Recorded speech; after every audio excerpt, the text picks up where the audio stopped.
Hello everyone, welcome to Guiding Star. I am so happy to be with you this Sunday morning for our Sunday coffee session. I've got my coffee, hope you have too. Tess has hers as well.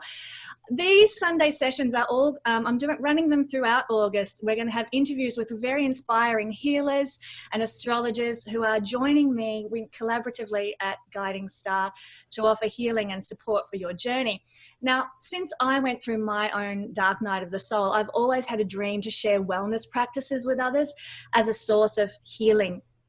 And so now I'm getting the chance, and I'm so thrilled about this, to share really high quality practitioners who are brilliant at their fields. I've kind of tested them, if you like. I've been participating with these healers and astrologers, and I'm so excited to introduce to you today my shaman now, Tess, but I'll get to introduce Tess in a minute. She's very patiently sitting there waiting, sipping her coffee. But I just want to give a little bit of background to why I'm doing this. We know that astrology, and a lot of you viewing are astrologers or aspiring astrologers or just interested in astrology. And we know that astrology can provide a lot of answers, can provide a lot of remedies, can provide wisdom, it can provide preparedness for the future as well, about what might be unfolding in the collective, what might be unfolding in your personal life, as well as insight into the past as well in your journey. But there's some things that astrology just can't do. It can't remove psychic blocks. It can't remove entities. It can't remove wounds from your subconscious. It can only provide a light and clarity about why these things are there. But we want to deal with these things. We want to heal these things. And so this is part of my motivation for working with other healers and other practitioners. So never has there been a more important time to purify ourselves, to release old stories, old wounds, old karma than in 2020. Because the astrology of the next 6 months until Jupiter and Saturn together enter Aquarius is going to be profoundly life-changing. It's massive. We are all in a period of up-leveling and awakening on Earth right now. And we're seeing that through these really rather large events that are going on. We're all going to remember 2020 long into the future. It is time now to up-level ourselves energetically and karmically. And I, for one, want to be prepared to do that and to receive the benefits of this time at a soul level. So it was this desire that actually led me to contact Tess. And so I'm so excited to introduce you to her here.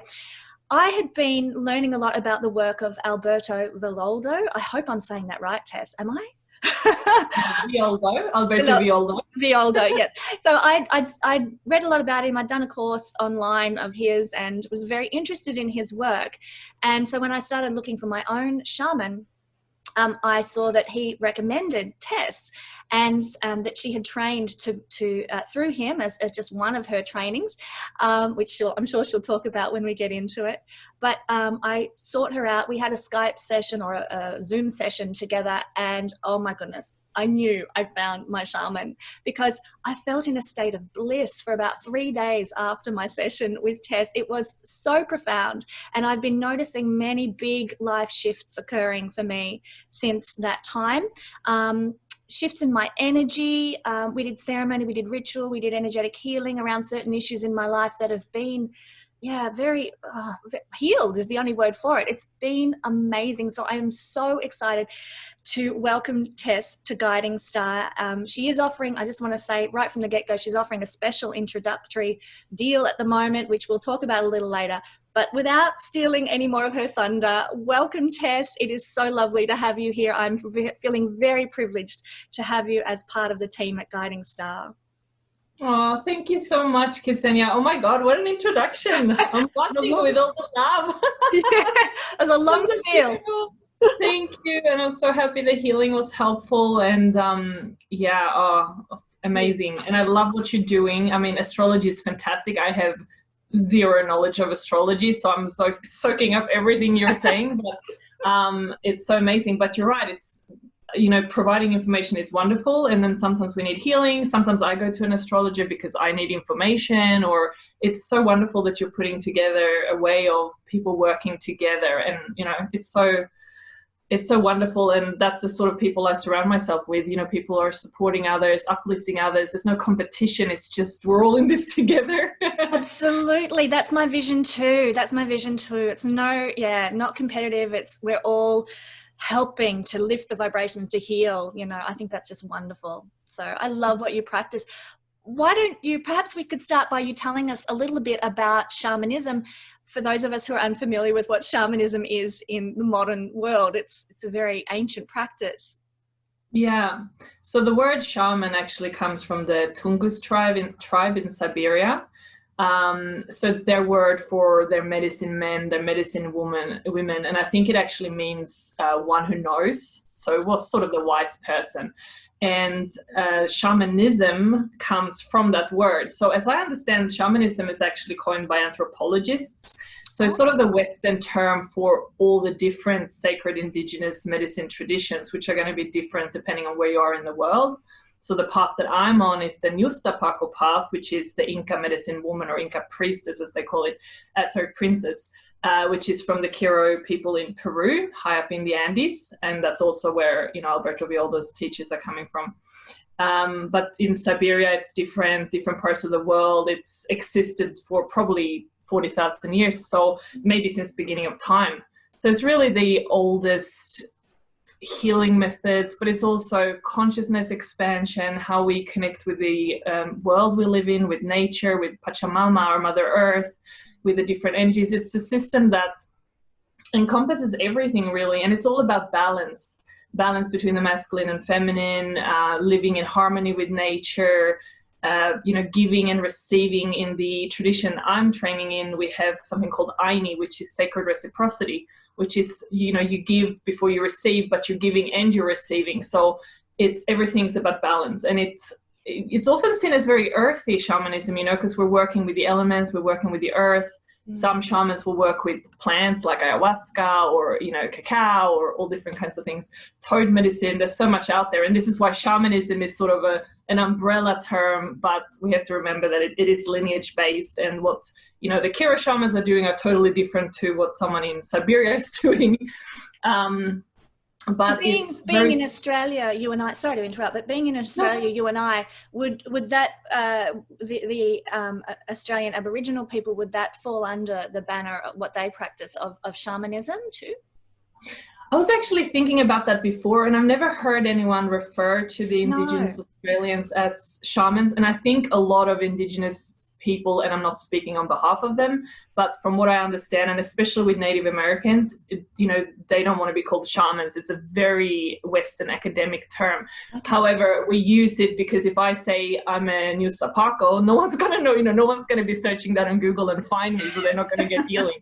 So even, you know, like I'm following a lot of people who are maybe training in the Toltec tradition and so forth, and often they would use the word shamanism in the tags, or shamanismo, you know, in Spanish. I think it is. Don't quote me on that because I don't speak Spanish. But so it's more a matter, I think, of how can people find us. Yeah, but essentially it is that ancient practice that was everywhere, and it's fascinating because I understand people were moving around, but it's also amazing how many similarities it is between different parts of the world. And, you know, there's the drumming, there's the healing maybe with herbs, there's the trance state, there's connecting with sacred ritual. There's a lot of similarities. So, for example, I have a friend now who's tuning into her own heritage, which is really important, obviously, and she's got a lot of Scottish and Irish and, you know, Celtic things in her family. And a lot of the things that she's finding out is very similar to what I'm learning from my teachers in Peru. It's just called different things. Like, for example, I've got my mesa here, which is my medicine bundle with all my stones, and they have something similar. I think it's called a hag bag. So unfortunate name. Yeah. Yes. So yeah, it's just beautiful and so sacred, and yeah, lovely. I find that in astrology too, actually, that you know, that there's different traditions of astrology, ancient Babylonian and you know, even in Australia, ancient astrological traditions, and yet there are all these linkages. And I'm like, how did this happen that all over the world, you know, there are these same astrological practices and beliefs that are essentially the same kind of stuff, and yet they were so separate as these cultures developed. So it's fascinating to me. We are all one, and we're all tuning into energy, I feel, and same in obviously in shamanic practice as well. So yeah, and sorry, can I add something to that? Absolutely. Yeah, and with, I mean, I think it's interesting too, because obviously people were moving around and things were spreading, but because the ancient societies were so in tune with spirit, you know, they weren't working the way we do on technology. They were in nature, they were connecting all the time. So a lot of information, you know, it would come directly from the plants. The medicine people were talking to the plants. So I think perhaps that's also why that then, you know, entered consciousness and people could download that from different parts of the world. Yeah. And it's so fascinating, because I think it's actually Alberto Villoldo who talks about how they found curare, which I don't know much about, but it's one of those plants that you couldn't guess how to produce, you know, the medicine from that, because you die unless it's at the right temperature, cooked for a certain amount of time. It's like extremely complicated. It's something like you cook it for 36 hours, it can't get too hot, too cold, like very complicated. And they knew because they tuned into the plants and they asked how to use it. It's not like there was trial and error and the 300,000 people died from it. So yeah, it's amazing. That is amazing. Actually, I did a very short weekend apothecary course about a year ago, actually, and we were taught that to listen to the plants. If we're going to use plants in our cooking or in our, you know, making little oils or whatever, to ask the plants, you know, may we use your energy? And it was beautiful. And I thought I should be doing this with the stars as well, inviting in the energy of the stars to be present with what I do. And that's certainly part of my intent now, to you know, communicate with the stars and invite in their energy and listen to them. So it really does make a big difference, a massive difference. You're so right. You just reminded me of that. That's very shamanic too, because everything is living. Everything is, you know, the earth is a living being. Everything has consciousness. In shamanism, we would even, you know, a stone has consciousness. Everything's a vibration. So that makes total sense with astrology. And astrology, you reminded me too. I was just speaking to my, so I have a few teachers. So I've got Don Alejandro Apatza, who's running the Inca medicine school. But then I have a teacher that's not Kiro, who I haven't named yet because it's very new, but he's teaching me, and he's an Inca priest, but another lineage in Peru. So even within Peru, there are different sacred old lineages. But he was just telling me, because I was asking about astrology, and he knows a little bit, and he said they're actually trying to piece together their ancient astrology in Peru, because so much was lost, you know, as is unfortunately the case with most indigenous traditions. But he's like, yes, it's different. It's probably, you know, a lot similar to the Western one, but there's so much information, and there's a lot of stuff they do that we don't do in the Western astrology, apparently. So I don't have more info about it yet, but yeah, he's saying they're literally trying to recover all that lost information.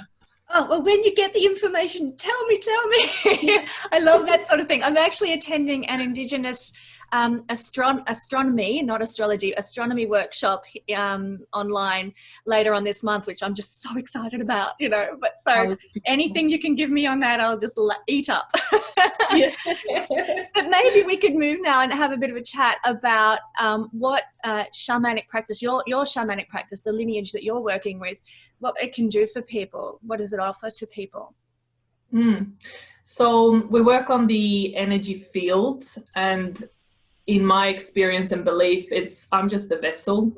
I have to do a lot of work to be the vessel, but it's spirit that comes through. So sometimes I'm literally just watching as the spirit does work, or they'll keep me busy doing something while they're actually doing the work.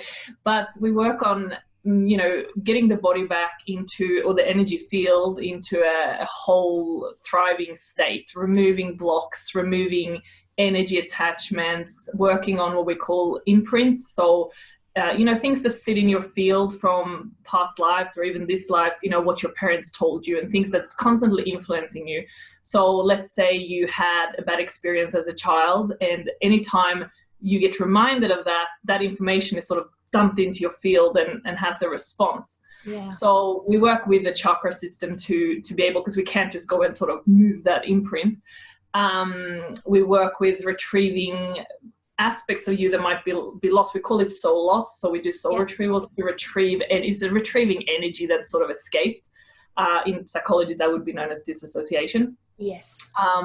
But it's always, we don't work on the physical body, so we're not treating illness, we're not pretending to be doctors, but of course when you work on well-being and healing, that's going to affect your whole being. It's a holistic approach. But it helps. I think the first thing is, a lot of the time people come in with, you know, a lifetime and several lifetimes worth of trauma, and it doesn't have to be massive traumatic experiences. So for example, I had a good childhood, but there's always stuff there, right? And beliefs and things we've picked up from ancestors, or, you know, things we've picked up just from living in a world that's filled with not just good, but, you know, a little bit of nasty energies too. Yeah. So there's a lot to do just to get us back to a calm state. So one of the first things I would do is reset the fight and flight system, to just get people, because a lot of people come in and they're very anxious. We're running on overdrive, stressed, doped up on caffeine and sugar. I'm moving my coffee as I'm saying that. But coffee is lovely. It's a great detoxifier if you're in a calm state, you know. It's decaf.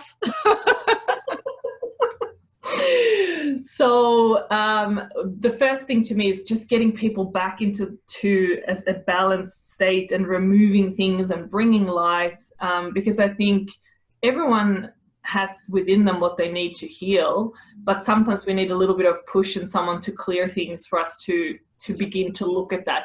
And even with things like shadow work, like really facing what's going on for you, and it's layers. You're shedding a layer at a time. So, you know, you can't, the first session, you're not going to deal with the same things you're doing in your 100th session, right? Yeah. But a lot of the time we're too fearful and anxious and rigid in our energy to even dare to look at what's going on for us. So yeah, there's a lot to it, but I think hopefully that covers a bit.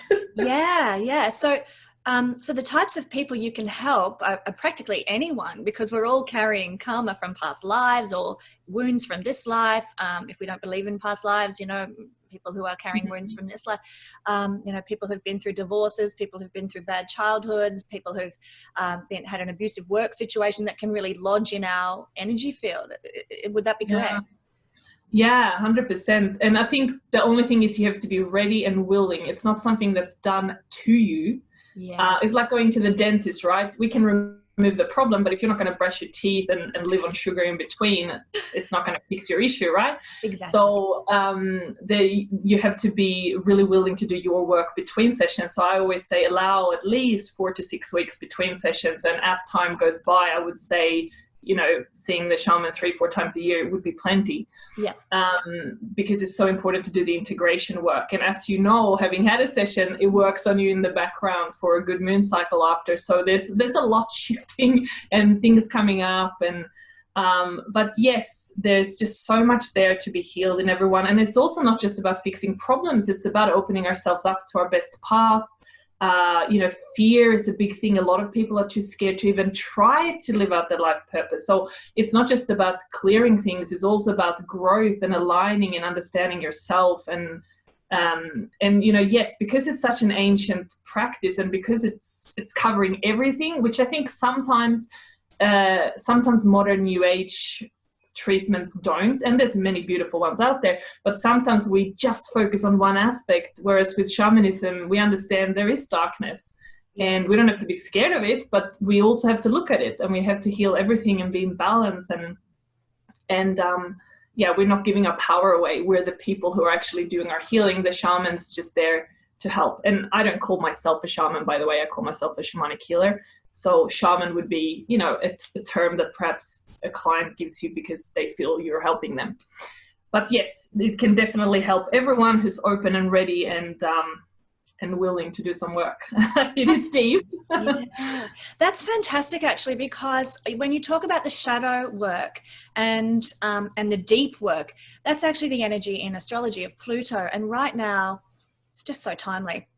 right now the world is going through a massive shift of energy with Jupiter conjunct Pluto, meaning there's an expansion of the need to look at our shadow side, to look at our deep inner psychological wounds. So again, like never has there been a better time to do this work under this energy of the universe that's supporting us to go through this process. So I'm just so excited that this has come about, Tess, you know, to be able to help people with that process of looking at their deep shadow side. And it's nothing to be scared of either, really. I mean, it's such a beautiful experience doing a session of shamanic healing, or shamanic work rather. It like I said, I was in a state of bliss for 3 days afterwards.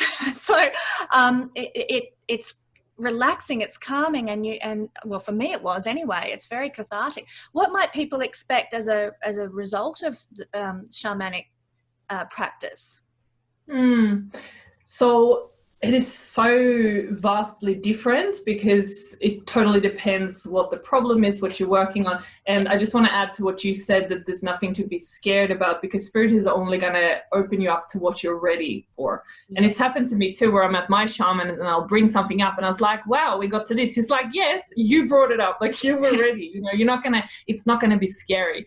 But it can be painful, and sometimes, you know, when we move things, it can physically hurt a little bit in your body when we're moving energy, but it's always, you know, aligning you for the higher good. So I find that people, the big thing I find is it reduces anxiety. And, you know, I'm not saying that as a doctor or saying that it's a cure for anxiety, but because we're working on promoting your well-being and clearing stuff that's not meant to be there, people tend to get much more calm, ready to make changes in their life. A common report I get from people is they feel like something been, a weight has been lifted off my shoulders or off my chest. The other day I was clearing something from someone's heart chakra, and she said, it's the first time I feel like I'm actually able to breathe in my life, because there's been some energy block there, you know. But in terms, and it's just, it can help you in so many ways. It's hard to put words to it, because it totally depends on what we're working on. So I'll give you an example of why it's so hard to explain it. So I might do one session with someone who's never felt loved, never had love, and in the session they experience the total love of spirit. So that's a very internal, beautiful, blissful experience. I then might do a session with someone who has an attachment to them, someone that's walking around with them, you know, in energy or in spirit or whatever it is, and we're crossing them over, and it's like, oh, I'm free again. It's a sense of expansion. Nothing's restricting my energy field. And sometimes it could be like I did a ceremony for a pregnant friend of mine. So that was about the joy of bringing this child in and feeling spirit supporting her. And I'm getting chills as I'm saying that. She just had the baby, actually. It's really beautiful. Oh, so, do you work with children at all, Tess? Sorry? Do you work with children at all? That just sort of question popped into my mind. You're very intuitive. It's very interesting. Children has been popping in. I haven't set out to work with children, because I always thought if I'm going to work with children, I should probably have some kind of education around children. But a lot of clients are starting to say, can you help my child? You know, it's been very beautiful. Children's popping up left, right, and center for me at the moment. So that's probably what you're picking up on. And it's incredible. So the way I don't do one-on-one work with children at this stage, but what I've done is with their permission and with the parents' permission, and even if the child's small, you can ask the soul and the spirit for permission. And you're obviously only working for the highest good of all with, you know, intention and so forth. But what I do is I would do some energy work on them when they're sleeping, which sounds a bit creepy, but it's really beautiful. It's just so that they don't have to sit in a session. And it's been remarkable. It's completely different. Even, you know, one child I worked on was not even 2, one was 11, and they're so in on the session there. And I would do it distant. I wouldn't even have the mom on the screen. I would literally be offline doing it from my space. And it doesn't matter, because we're working with energy, so we don't have to be in the same space, but the child is always there.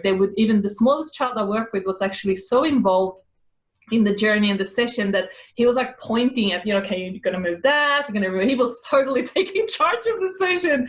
So it's absolutely incredible with children. They're just so raw and so direct, and there's just no pretense. And it's so much easier because they don't have all that luggage. They just, you know, yes, they're carrying things in their soul, but they're like, okay, we're doing energy work, I'm with you. And the beautiful thing is usually the children I've worked with have often had sleeping issues, and Oh, because there's something in their room that needs to be removed. wow. What's happened is that they've slept through the night, and one child I worked with, the mums told me that that night of the session was the first time she slept through the night, only the second time in her life. In 5 years she slept through the night, and since then she sleeps through most nights, which is just, I mean, and I'm not saying that's because I'm doing some sort of miracle work. I think it's just that it's allowing spirit, somehow it's directing spirit to come in and then help. So yeah, it's just beautiful. So I don't advertise that I work with children, but you now have. I have. So I do, but with caution and you know, but I'm not going to say no when a child needs help. A lot of that work has actually been pro bono, just for children who have suffered a lot, you know, so. And I'm just interested, like your sessions are rather long, like that you provide an hour and a half, and it's be difficult sometimes more.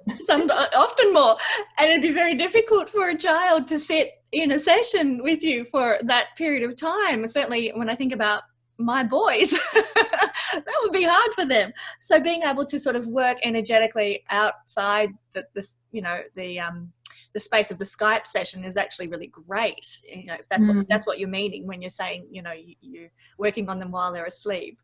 Yeah, I would set up ceremony and space and work with all the protections of all the beings I work with, and just work from literally sitting here on the floor. But with children, it usually doesn't take that long because it is such a strong energy. And, you know, with adults, we have that extra half an hour because we, in the West especially, need to have our story heard. So a lot of what we do is, and especially when people come in and they're carrying a lot of pain, a lot of it is being a sacred witness and allowing them to release that energy through words, because that's how we communicate in the West. So if you were to see one of my teachers in Peru, they would probably not care about your story. They would just go, okay, I'm going in to fix your energy field now. But working here, people, you know, we're trained to talk, right? So, but with a child, you can skip that. So usually, you know, an hour will be plenty. And sometimes I would set up a session with a parent after to, you know, go over things and, yeah. Cool. That's wonderful. Really good. So, Tess, tell me about your journey. How did you come to work in this field? What led you here? Yeah, so I'll make a long story short. Make it as long as when I was a teenager, I got a little bit interested in tarot and stuff like that, and but it went right over my head. I got this Egyptian deck, which was all I could find in my bookstore, because this was, pre-internet, pretty much. And I couldn't it was a pip deck, so it means it's, if it's 6 or 7 or 8, they all look the same. They just have different number of items on the cards, so it wasn't a very easy to connect with, deck. So I ended up getting a book, which was a very deep book written by a Swedish witch about the archetypes, and it went right over my head. I had no idea what I was doing. So it was there, I think, a few things in my childhood, but I wasn't seeing spirits or anything like that. I was actually, which, you'd expect. Most people who are healers have had a very intuitive abilities as children. Yeah. For me, I had a very normal, not that it's not normal to see spirits, but had a very average childhood, and then I went down the very scientific route. I believed in absolutely nothing. My masculine was totally in overdrive. I was just doing, my psychology degree. I remember my grandma once asking me, do you believe in angels? It was a very casual sort of post-dinner conversation, and I almost fell off the chair laughing. I was like, oh my God, come on. And she had that smile of someone, the wise one. She was like, yeah, she was totally fine with that, but she knew that this girl's got a bit to learn, right? I love your grandma. I came to Australia. I met my husband after. I came here to see my sister, actually. So I was born in Sweden, but I lived in the UK for a long time. Came here to see my sister and met my husband after 1 month. Yay, so beautiful. I'm just celebrating myself. It's lovely. Oh, I love romance. And then we went up. My sister actually took me up in the mountains in the Dandenongs just for a day trip, and we ended up going into this little spiritual shop. And I had the hunch I should get a tarot deck randomly. I think I know that shop. It's full of sassafras. Yeah, that's the one. Oh, that's a great shop. Yeah, sorry, carry on, but yes, that's a So, and I remember it wasn't so much about that. It was just a very magical experience for me. There was something going on that was like spirit putting me on my spiritual path. So that was 11 years ago. And that just led to a lot of little things. I ended up at, mediumship events and various things, and started doing my spiritual development much more in a sort of new age fashion, because that's just what you come across here, right?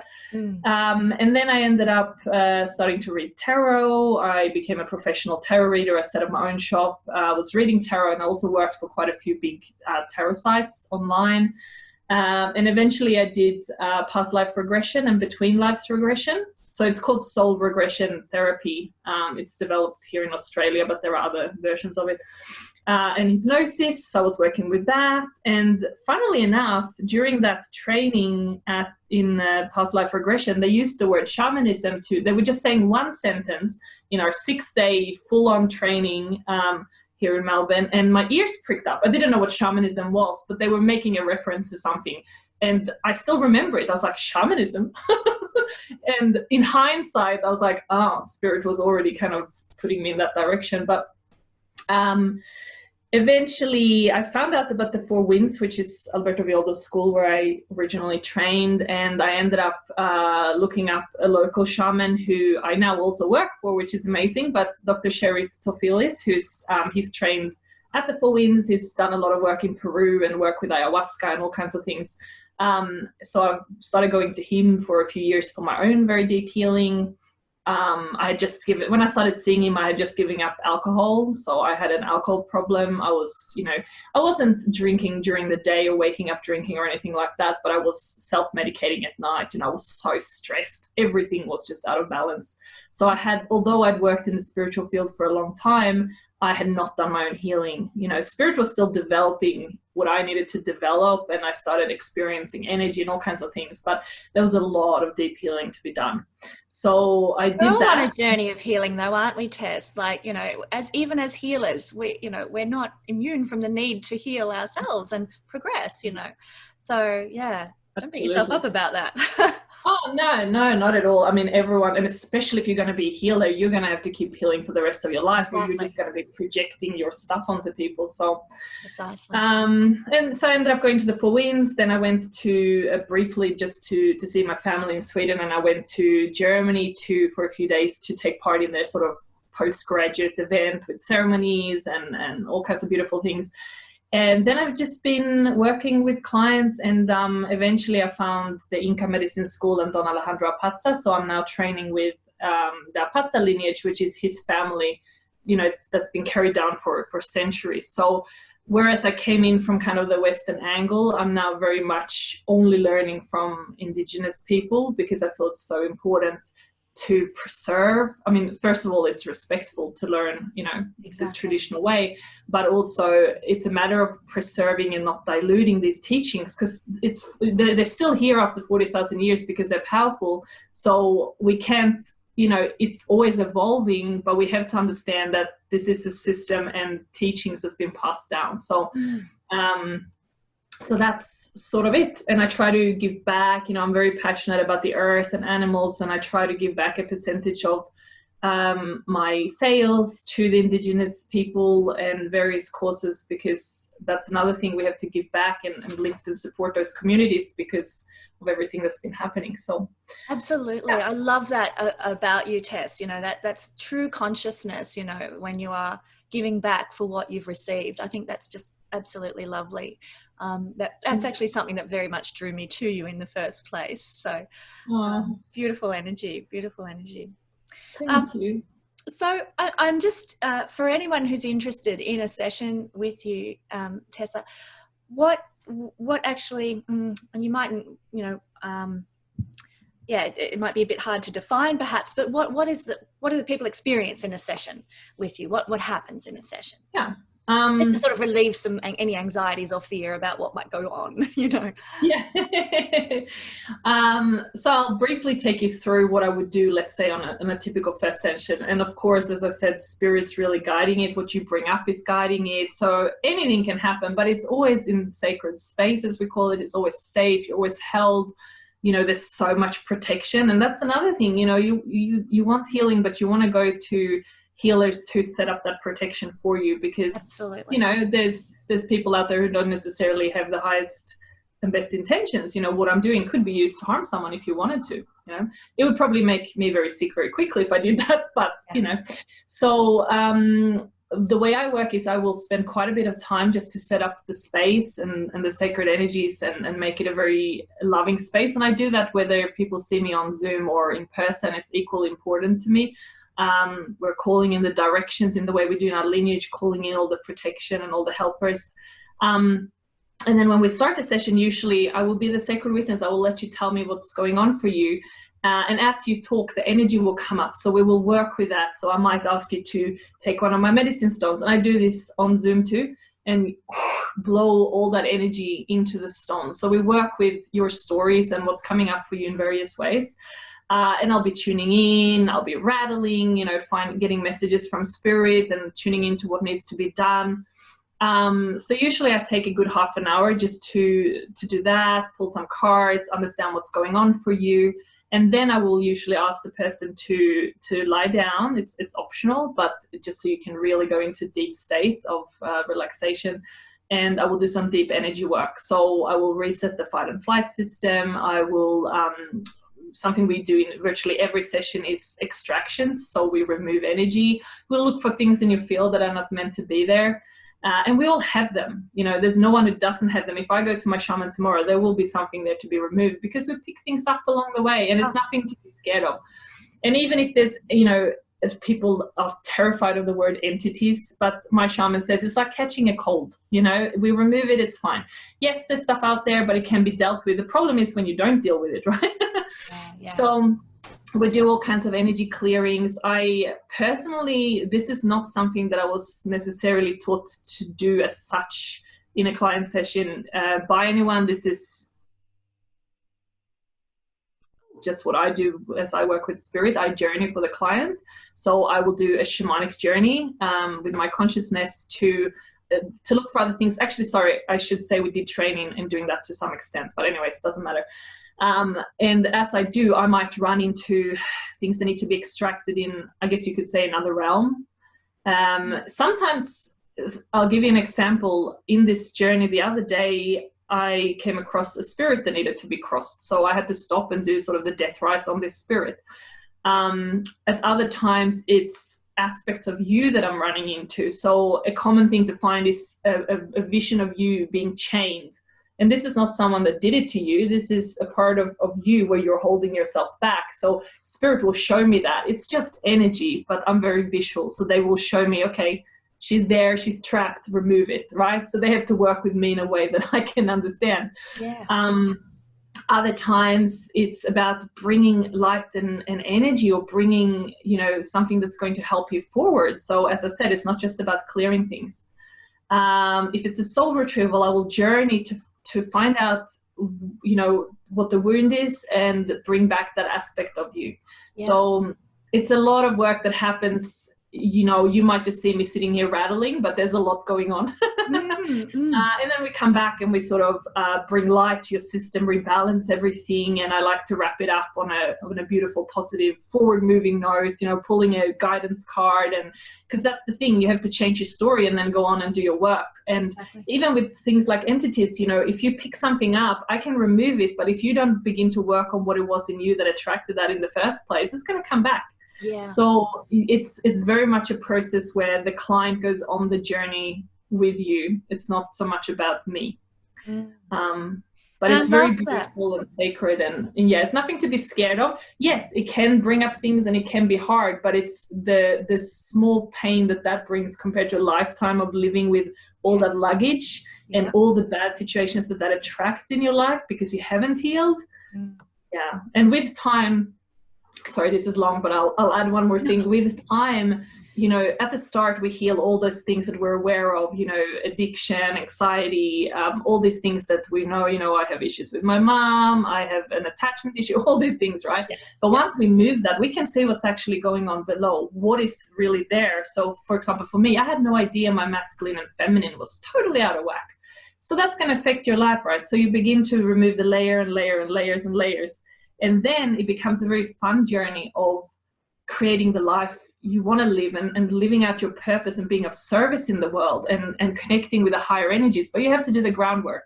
You know, and this last thing I would say is there's a tendency sometimes in the West to just focus on, you know, we want to astral travel and all these things, and it's beautiful, but unless you're very grounded and rooted and healed in the now, then you're just escaping. So we have to do the deeper, you know, nitty gritty work, and then there's no limit to what you can do with your consciousness and your life and for the world, you know.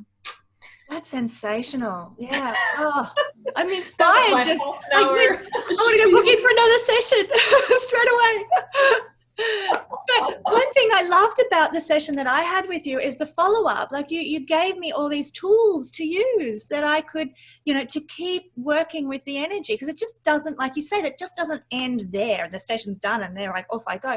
But how can I keep working? And there were some tools around breath work that I have been using, and gosh, they've made a difference. They've been profoundly helpful, plus a number of other things as well. I won't go through them all, but just really sensational follow-up, which I really appreciated.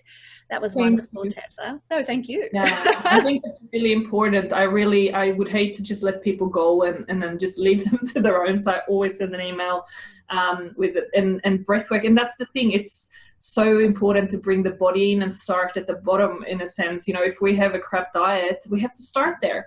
And that's the sort of boring work, and I still have to lose weight, by the way, so I'm not perfect. But, you know... I've got my coffee, so hey. But yeah, there's a lot of work to be done, and it's a way of life, you know. For me, of course, this is 24/7 my life. There's no other way. If you're going to walk this path and be a healer, you have to, you know, it's not a side thing. It's every bit of you is involved in it. Yeah. But even as a client or just going through your own healing, you know, it's about setting up better ways of living that can help you facilitate growth and stillness and peace, and you know, that takes work. And you know, an example would be, for example, when I gave up alcohol, for anyone who might be watching has an addiction issue of any kind, at first, you know, the alcohol addiction it means you don't have to deal with a lot of emotions that are popping up. So you're putting a Band-Aid on it. So yes, you remove the addiction, but then you have to deal with, okay, how do I deal with these things when I don't have that Band-Aid? Yes. So you have to learn new skills. And when I got stressed or anxious or whatever, I would have a detox bath. And now my brain will suggest a detox bath when I need it instead of drinking a bottle of wine. So, you know, but that didn't happen overnight. The first few times, even after quitting drinking, my brain would say, why don't you have a drink? I was like, no, I'm not going to do that. Thank you very much. But it takes time to create those new pathways. And even on a physical aspect, you know, rewiring your neurology, is that the word?